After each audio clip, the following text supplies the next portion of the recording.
The fact that I've got to do 2 videos for this, one for TikTok because they're lame, and the second for everyone else because I can post freely, is insane and proves what I'm about to tell you. Yes, TikTok has bowed down to the EU Commission, 100%. And it was due to the conflict in Hamas and Israel. They didn't want misinformation or information from a side that they didn't align with to reach you guys. That's true. The information you see behind me was not pulled from a random blog post. It was pulled from one of TikTok's pages. Facts. And TikTok strives to keep their users safe, to protect the community.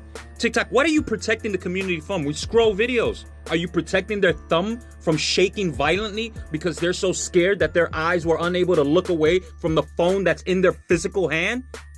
Redonkulous. But look, again, who do we have here? The EU. Isn't it funny that the EU tried to censor Elon right before that interview with Trump?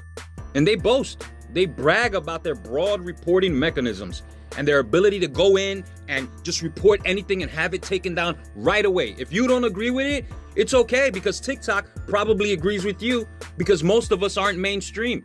So they wrongfully opinionated consider us misinformation. But they're committed to sharing transparency reports. The only issue is that I still have reports from October of last year that have never been responded to. Issues that I have reported months ago that I still have not received an email back from because Feedback Report on their app does not respond to people like myself because they assume that we don't matter. We're not twerking in our underwear, so I guess we're not dumbing down the United States. And temporary policy adjustments. Wow, without letting the people know you adjusted the policy to be able to enact the actions you wanted to do and change the agreement upon every user without arbitration. What is the EU's Digital Service Act? And first of all, I'm an American. Why are we under compliance to the EU Digital Act? I am free to speak, and if TikTok is operating in the United States, then they need to adhere to the United States laws when using the app. Many apps are confined to the laws of the countries that they're used in. However, we have to go ahead and bend over to the French. The EU Digital Service Act is a watershed in the digital regulatory body committed to transparency. I don't know, I haven't heard anything. Accountability for whom? And user safety. The act mandates tech giants like TikTok and Meta to adopt stringent measures to curb illegal content and disinformation.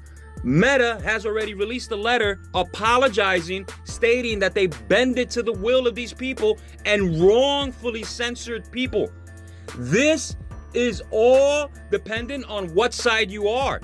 Who gets to determine what misinformation is when the information is available for everyone to see?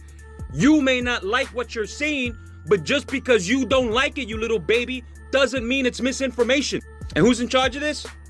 The French. Of course, who else but the French? In all his twerpy clownness glory. This video is true, 100% for educational purposes. Go ahead and do your research yourself. I didn't make up or exaggerate one thing. Facts. So as TikTok's moderation practices align with the EU digital services, be prepared to have more videos taken down that speak the truth or don't side with the propaganda that the government or the commissions are spouting out there. Because the owner of TikTok would rather avoid problems than help content creators get out of problems. Don't believe me? Do the research yourself.